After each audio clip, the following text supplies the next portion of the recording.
కేసును మీరు గతంలో కూడా మనం ఒకసారి మాట్లాడాము. మీకు ఈ కేసు ఇప్పుడు గవర్నర్ దగ్గరికి వెళ్ళింది, ప్రెసిడెంట్ ఆఫ్ ఇండియా దగ్గరికి కూడా వెళ్ళాలి అనుమతి కోసం. ఏం జరగబోతుంది ఈ కేసులో రచనారెడ్డి గారు? సార్ చెప్పండి సార్. ఈ కేసు ఇప్పుడు గవర్నర్ కోర్టుకు వెళ్ళింది. గవర్నర్ అనుమతి వస్తుందంటారా విచారణకి? అటు రాష్ట్రపతి దగ్గరికి కూడా వెళ్ళాలి. అరవింద్ కుమార్ ప్రాసిక్యూషన్కి అనుమతి వస్తుందంటారా? ఈ కేసులో ఏమన్నా ఆధారాలు బలం ఉన్నట్టు మీకు కనిపిస్తుందా? అనుమతి అయితే అది ఒక ఫార్మాలిటీ అండి. అంటే like prevention of corruption act కింద అనుమతులు తీసుకొని పబ్లిక్ ఎంప్లాయీస్ అంటే గవర్నమెంట్ ఎంప్లాయీస్ ని ఛార్జ్ షీట్ అయినా చేయొచ్చు, లేకపోతే వాళ్ళ మీద ఇన్వెస్టిగేషన్ అయినా స్టార్ట్ చేయొచ్చు. అయితే ప్రివెన్షన్ ఆఫ్ కరప్షన్ లో పాలిటిషియన్స్ అంటే పబ్లిక్ రిప్రజెంటేటివ్స్ లేకపోయినా, అంటే చట్టంలో లేకపోయినా పబ్లిక్ రిప్రజెంటేటివ్స్ ని కూడా గవర్నమెంట్ అంటే గవర్నమెంట్ ఒఫీషియల్స్ హోదాలోనే చూడాలి. మీకు ఒక్క నిమిషం మీరు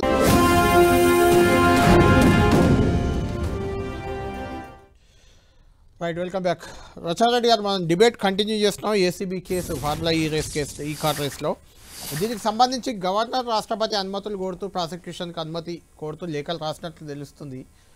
ఆ లేఖలు వస్తే ఇందులో రెండు అంశాలు. ఒకటి, 44 కోట్ల ఎలక్టోరల్ బాండ్స్ ఇవ్వడం అనేది అది క్విడ్ ప్రోకో అనేది ఒక అంశం అయితే, రెండోది 55 కోట్లు అక్రమంగా పంపించారు, నిబంధనలు, ఫెమా నిబంధనలు, ఆర్బీఐ గైడ్ లైన్స్ అన్ని ఉల్లంఘించారు అనేది ఒక ఆరోపణ. ఈ కేసు మీకు చాలా క్లారిటీగా ఉండుంటుంది. ఈ కేసులో ఏం జరుగుతుంది అంటారు ఫైనల్గా? అయితే నేను ఫస్టే అంటే మాట్లాడు స్టార్ట్ చేసినప్పుడు, ఇప్పుడు గవర్నర్ అనుమతులు అనేది it is a requirement under law, it's a formality.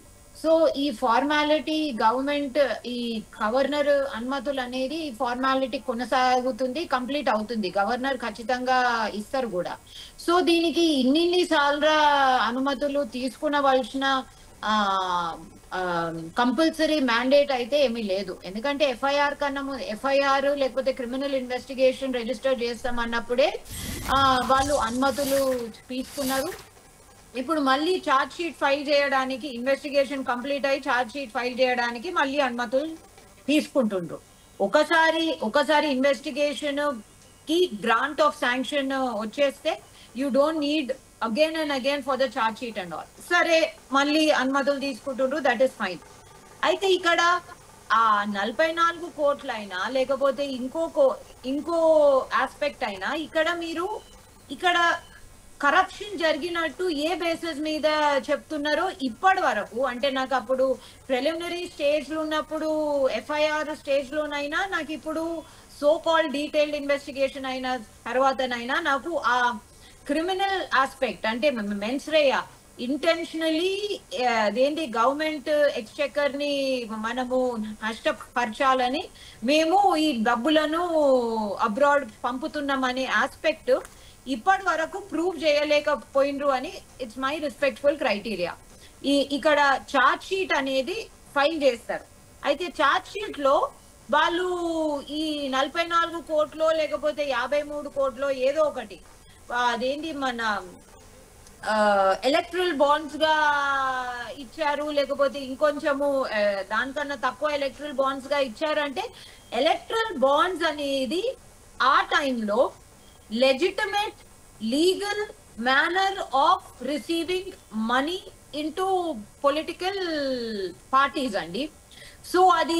So అది దేనికి క్విడ్ ప్రోకోగా ఇచ్చారు, దీనికి క్విడ్ ప్రోకోగా ఇచ్చారా, ఇంకో దేనికన్నా ఇచ్చారా, లేకపోతే అసలు అది అకౌంటెడ్ మనీనా అన్అకౌంటెడ్ మనీనా, లేకపోతే ఎలక్ట్రల్ బాండ్స్ లోకి ఇచ్చారంటేనే క్విడ్ ప్రోకో అంటే ఎలక్ట్రల్ బాండ్స్ అసలు కంప్లీట్ గా క్యాన్సిల్ కావాలి, అంటే ఇచ్చిన ఎలక్ట్రల్ బాండ్స్ కూడా జప్తు కావాలి. సో అలా ఇచ్చిన electoral bonds honourable supreme court జప్తు చేయలేదు ప్రతి పొలిటికల్ పార్టీకి, and Congress is the second largest receiver of electoral bonds if I'm not mistaken. So ఇప్పుడు వాళ్ళు ఎలక్ట్రల్ బాండ్స్ క్విడ్ ప్రోకో అంటే మీరు ఎట్లా ప్రూవ్ చేస్తారు? మెన్స్ రేయా అనేది ఒకటి ఉంటదండి క్రైమ్ లో. అంటే నేను యాక్సిడెంటలీ ఏమన్నా అయిపోతే అది accident, it cannot be a crime. So ఇక్కడ మెన్స్ రేయా ఇంటెన్షన్ మోటివ్ అనేది క్రిమినల్ లాలో చాలా ముఖ్యం. సో ఇక్కడ కేటీఆర్ కైనా వీళ్ళేం ప్రూవ్ చేయాలంటే, కేటీఆర్ కైనా అరవింద్ గారికైనా లేకపోతే ఇంకో బిఎల్ఎన్ రెడ్డి ఇంజనీర్ కైనా అతనికైనా వీళ్ళందరికీ ఒక కామన్ ఇంటెన్షన్ ఉండే. ఆ కామన్ ఇంటెన్షన్ లోనే ఈ క్రిమినల్ కాన్స్పిరసీ అనేది హ్యాచ్ అయింది. ఏం క్రిమినల్ కాన్స్పిరసీ? నేను ఈ డబ్బులు ఇంకో దేశానికి XYZ కోసం పంపుతున్నా. ప్రశాంత్ రెడ్డి గారు ఇక్కడ గవర్నర్ అనుమతి వచ్చినాక ఛార్జ్ షీట్ ఫైల్ చేస్తారు. ఛార్జ్ షీట్లో దాని బేస్గా అందులో ఇచ్చిన అంశాలను బేస్గా కేటీఆర్ కోర్టుకు పోయి దాన్ని ఆ ఛార్జ్ షీట్ చెల్లదు అని నిరూపించుకునే ప్రయత్నం చేయొచ్చా?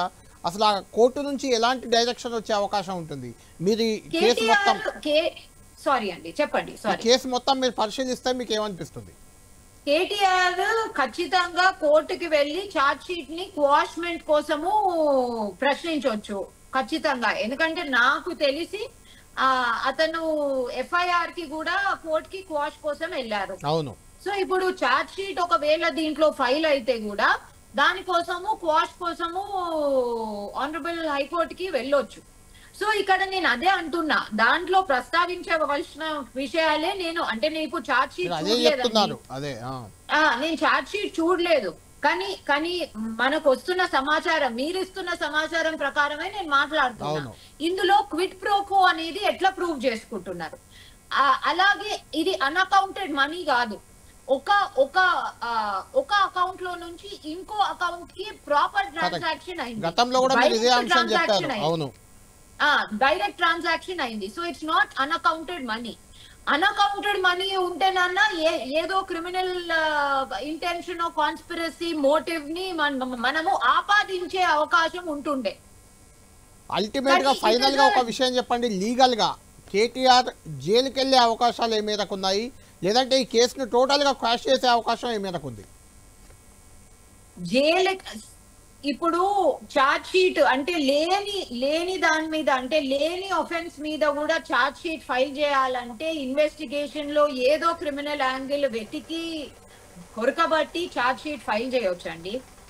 అయితే అరెస్ట్ చేసుడా అంటే ఖచ్చితంగా ఎప్పుడైనా వాళ్ళకు అవకాశాలు ఉంటాయి. అంటే ఇప్పుడు ఇది పొలిటికల్ కేసు కాబట్టి ఖచ్చితంగా అరెస్ట్ చేయాలా, సెన్సేషనలైజ్ చేయాలనుకుంటే ఎప్పుడైనా చేయొచ్చు గవర్నమెంట్. అప్పటికల్లా కేటీఆర్, ఎందుకంటే నాకు తెలిసి FIR లో కొన్ని రోజులు FIR కంప్లీట్ అయ్యేంత వరకు స్టే ఆఫ్ అరెస్ట్ ఉండే అనుకుంటున్నాను.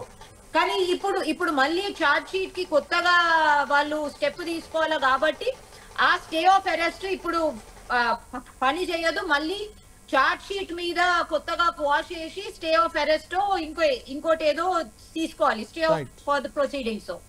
సో ఇప్పుడు అరెస్ట్ చేయాలంటే ఆ ఆర్డర్ లేకుండా ఖచ్చితంగా అరెస్ట్ చేయాలనుకుంటే అరెస్ట్ చేయవలసిన అవకాశాలు ఖచ్చితంగా ఉంటాయి.